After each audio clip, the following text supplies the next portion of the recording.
Question number 42 में बोला है कि अगर एक चार्ज को, if a charge is moved against a coulomb force of an electric field, then आपको बताना है कि जिस पॉइंट से जिस पॉइंट तक मूव कर रहे हो आप, कोई दो पॉइंट ले लो कि ये इनिशियल पॉइंट है और ये फाइनल पॉइंट है, इनके बीच में चार्ज की मूवमेंट हुई है।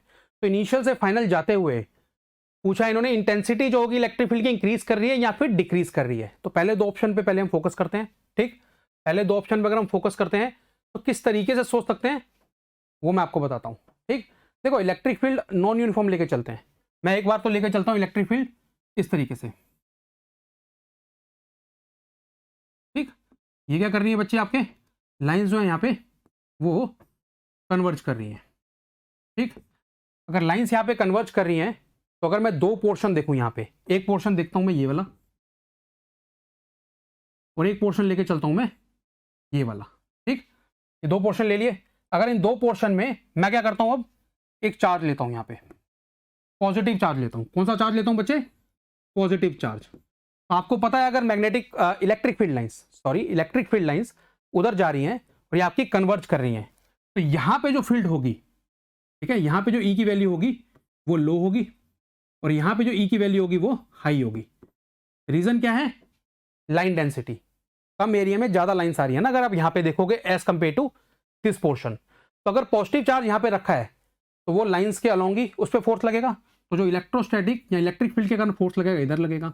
अब क्वेश्चन ने बोला है कि इसके अगेंस्ट हमको मूव करना है, तो हम क्या करेंगे, इस चार्ज पे एक्सटर्नल फोर्स इस तरफ लगाएंगे और इसकी मूवमेंट भी इसी तरफ होगी।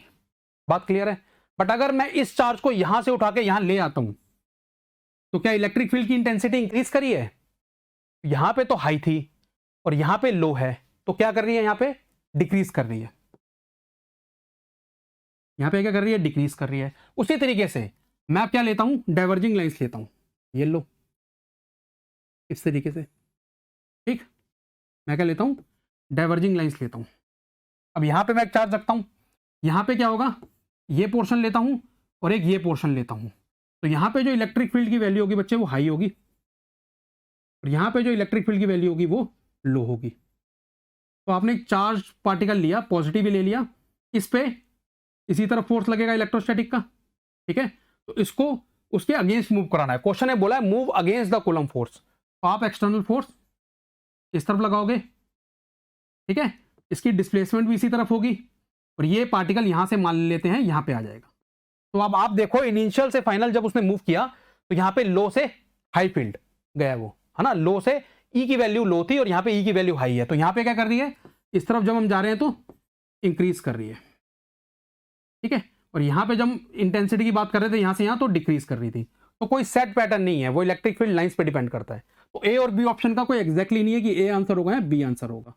Work is done by the electric field, नहीं, मूव कराने में हम वर्क डन कर रहे हैं। हम क्या कर रहे हैं, चाहे ये केस लीजिए चाहे ये केस, हम इस पे एक्सटर्नल फोर्स इस तरफ लगा रहे हैं और उसकी डिस्प्लेसमेंट भी इसी तरफ हो रही है ना।